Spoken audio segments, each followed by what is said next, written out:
broadcast journalist na si Jason sa arestado sa kasong estapa at illegal recruitment.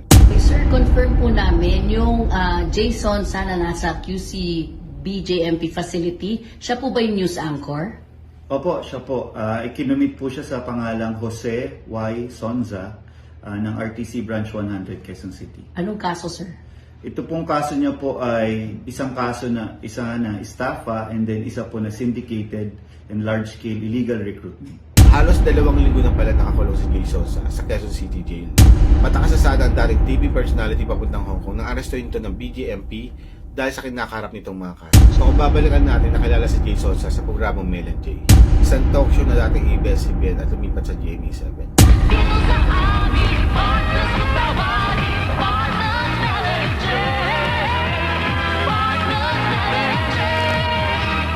Isa rin siya sa pinaka-respetadong broadcast journalist ng bansa. Naging controversial sa Jason sa pagkakalat ng mga fake news sa kanyang social media. Isa siya sa mga basher ni Leni Robredo at tagapagtanggol ng mga korap na politiko. Isa na rin siya sa mga artista si Julia Barreto dahil sa malicious pregnancy rumors.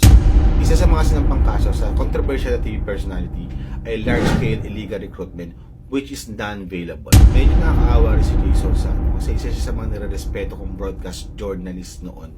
At ngayon, himasarehas na.